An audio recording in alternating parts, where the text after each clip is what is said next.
What's up, ladies and gentlemen? Welcome to the Opinion Junkie podcast. Thank y'all for tuning in, ladies and gentlemen. Happy New Year.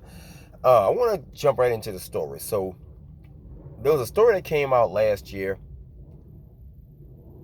about this woman who got fired from Taco Bell days before Christmas or something crazy like that, right?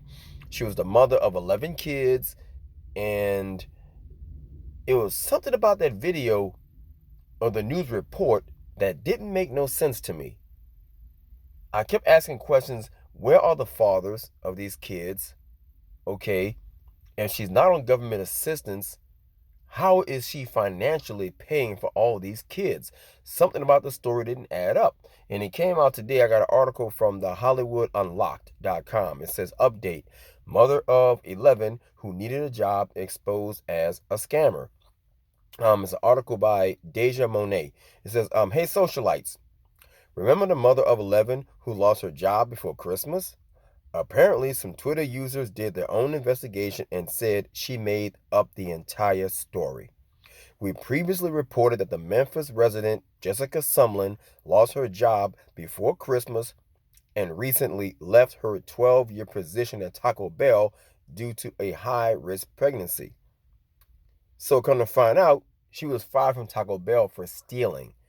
And her boyfriend, Pookie and Ray Ray, helped her make up the whole story and set up a GoFundMe page, which is legally stealing, okay? And it is a felony because you are stealing money under false pretenses.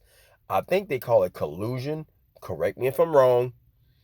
But anyway, Twitter user You Love Deandra created a thread dedicated to uncovering the truth about Sumlin and said Sumlin was not a mother of 11, but actually a mother of 2 children. Sumlin's boyfriend also gave her the idea to create a GoFundMe page way back in June. Lord, you can't make this up. Okay, so anyway, it was noted that in the Twitter thread, that it only takes 90 days for a Memphis resident to be convicted from their home. Close friends and relatives of Sumlin also confirmed that the claims that Sumlin only had 2 biological kids were true. The other 9 are her boyfriend's children, who are currently living with her and her mother. So, I'm looking at all these different threads, and it says from different people saying, yeah, we know this girl. It only takes 90 days to get convicted from in Memphis. And it's one of them situations where when you do reporting, and I blame the news people who did the expose the first time, because there was a lot of details in the news that was left out, and it left me looking for a lot of questions myself. I mean, asking a lot of questions myself. Questions like, how do you get fired from a job that you've been to for 11 years? You can almost sue them if you have a high risk pregnancy. With today's Me Too movement in this gynocentric environment, there's nowhere in the world the feminists would have even allowed that when you have them as a lobbying group behind you. Okay? I've never heard of a job letting you go for a high-risk pregnancy, okay? It shows that you're irresponsible if you're somebody with 11 kids, but I kept asking myself more questions. Why is this girl not on child support? I mean, why are the fathers not on child support? Okay? How are you supporting yourself with Uber, working at Taco Bell, paying $20 a ride? There's too much stuff wasn't making any sense. And more importantly, I kept asking myself, who the hell is watching all these 11 badass kids? Okay? That girl was a political football waiting to get exposed because the story didn't make too it went viral because the story didn't make sense. And that's one of the main reasons why I did not bite. I wanted to so bad. Y'all have no idea. I was chomping at the bit to do this story. But something kept saying, you know what? TOJ, you learned your lesson. You better wait. Let more details come out. And sure enough, I didn't mess up. I did the right thing and waited. Because every time we've done stories or we've covered, or done videos on certain people, like the girl who got, they said her dreadlocks was nappy and they called her ugly. She made the whole thing up. This little girl, what, a couple of months ago? Really, a month ago. The little black girl in New York who claimed she got kidnapped, and the kidnapping was caught all on tape, and kind of find out she wanted to run away from home. Made the whole story up. So now everybody is taking their time before we jump the gun. I just got some news tonight on a video I might be doing in the morning about this poor girl. And you really can't make this up. And I guess I'm going to unfortunately have to put this video in the "you can't make this up" category because it's real. The girl who got killed in Texas, her father passed away. I think Atiana Johnson, her father died a month after. And then her mother died today. All three.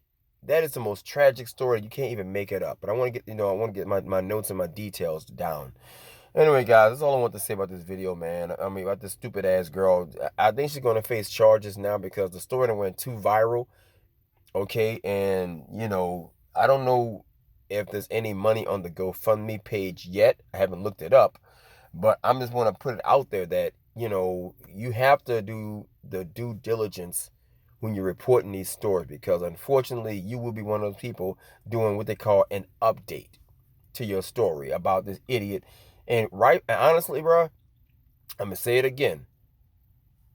This is a story that required whoever the initial person was to ask harder questions.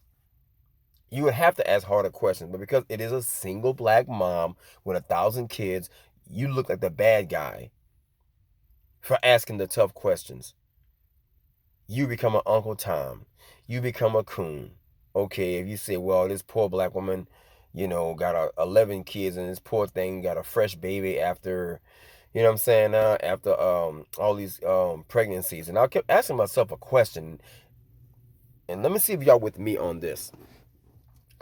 I was asking myself a question. I said, what is the rate of age this girl had to be to have 11 kids? Which would mean, wouldn't she have to have gotten pregnant on a 11-month basis? Like every 11 months she got pregnant, then 11 more months. So she would have to have started having kids from 15 to whatever age she is right now, I think. And you know what I'm saying? So it's one of these things where it adds, this story adds to the narrative that America already has for black women. If you think about the last stories I mentioned, the girl with the dreadlocks, the girl in New York, this lady here, and all these other crazy stories that filled 2019, all these imaginary made up stories, is 2020 is not off to a good start, man. I lost a good brother today, man. We got a local rapper named Fifth Ward Weeby. He passed away from a brain aneurysm yesterday. So it's just not a good year, man. There's Trump shit going on and all of that. I'm already stressed out. I'm having a vodka and cranberry. Thank you, Walter. But I needed that, man. Hit like, share, and subscribe, bro. I'm out.